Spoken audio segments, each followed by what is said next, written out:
ایک واقعہ گلگت بلتستان میں پیش آیا۔ ایک شخص قبرستان کے پاس سے گزر رہا تھا، کر اس کے گھر والوں کو واقعہ سنایا اور اس کے کپڑے چادر وغیرہ لا کر اس قبر کے اندر پہن دیا۔ تو اس عورت نے وہ کپڑے پہن لیے۔ جب کپڑے پہن لیے نا تو وہ قبر سے نکلی اور بجلی کی طرح دوڑ گئی اپنے گھر، اور اپنے گھر جا کر ایک کمرے کے اندر چھپ گئی اور اندر سے کنڈی لگا دی۔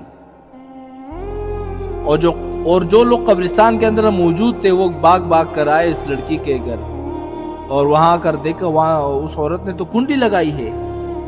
تو لوگوں نے دستک دی کہ کنڈی کھولو۔ اندر سے اس عورت نے جواب دیا کہ کنڈی تو میں کھول دوں گی، لیکن کمرے کا اندر صرف وہی شخص داخل ہو جس کے اندر مجھے دیکھنے کی ہمت ہو، اس لیے کہ اس وقت میری حالت ایسی ہے کہ ہر آدمی مجھے دیکھ کر برداشت نہیں کر سکتا، لہٰذا کوئی دل رکھنے والا شخص آ کر میری حالت دیکھے۔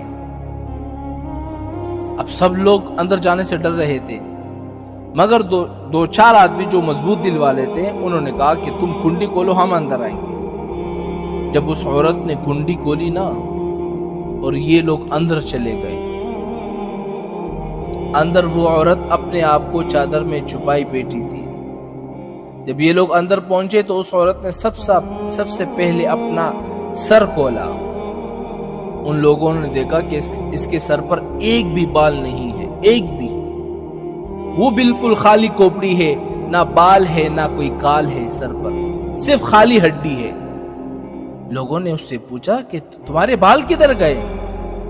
تو اس عورت نے پتہ کیا جواب دیا؟ سنیے گا۔ اس عورت نے جواب دیا کہ جب میں زندہ تھی تو ننگے سر گھر سے باہر نکلا کرتی تھی، پھر مرنے کے بعد جب میں قبر میں لائی گئی تو فرشتوں نے میرا ایک ایک بال نوچا، اور نوچنے کے وجہ سے میرے بال بھی نکل گئے اور میرے سر پر جو کھال تھی وہ بھی نکل گئی۔ اور اس کے بعد اس عورت نے اپنا منہ کھولا۔ جب لوگوں نے اس کا منہ دیکھا نا تو وہ اتنا خوفناک ہو چکا تھا کہ سوائے دانتوں کے کچھ نظر نہیں آیا، نہ اوپر کا ہونٹ ہے نہ نیچے کا ہونٹ موجود ہے، بلکہ 32 کے 32 دانت جو ہے وہ سامنے نظر آ رہے تھے۔ سوچو اگر کسی انسان کے صرف دانت ہی نظر آئے تو کتنا ڈر معلوم ہوتا ہے۔ اب لوگوں نے اس عورت سے پوچھا کہ تیرے ہونٹ کہاں گئے؟ تو اس عورت نے کیا جواب دیا پتہ ہے؟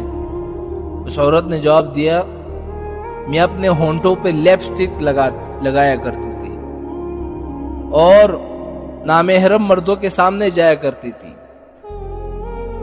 اس کی سزا میں میرے ہونٹ جو ہے وہ کاٹے گئے، اس لیے اب میرے چہرے میں ہونٹ جو ہے وہ نہیں ہے۔ اس کے بعد اس عورت نے اپنے ہاتھ اور پیر کی انگلیاں دکھائی۔ لوگوں نے دیکھا کہ اس کے ہاتھ اور پیر کی انگلیوں میں ایک بھی ناخن نہیں ہے۔ تمام لوگوں نے کہا کہ ناخن کہاں غائب ہو گئے؟ تو اس نے کہا کہ اس عورت نے پتہ کیا جواب دیا؟ کہ ناخن پر میں کیا لگاتی تھی؟ ناخن پالش لگایا کرتی تھی کہ جس کی وجہ سے میرا ایک ایک ناخن کو کھینچا گیا۔ میں یہ سارے کام گھر کے باہر نکلا کرتی تھی، اس لیے جیسے ہی مرنے کے بعد مجھے قبر میں پہنچایا گیا تو میرے ساتھ یہی معاملہ شروع ہو گیا، مجھے سزا دی گئی، میرے بال نوچے گئے، میرے ہونٹ کاٹے گئے، میرے ناخن کھینچے گئے۔ اتنی باتیں کرنے کے بعد وہ لڑکی کیا ہو گئی؟ بے ہوش ہو گئی، مردہ ہو گئی، مر گئی دوبارہ جیسی لاش۔ تو ان لوگوں نے دوبارہ اس کو قبرستان پہنچایا اور کیا کر دیا؟ دوبارہ اس کو دفن کر دیا۔ تو اللہ تعالیٰ کو یہ عبرت دکھانی مقصود تھی کہ دیکھو اس عورت کا کیا انجام ہوا اور اس کو کتنا ہولناک عذاب دیا گیا۔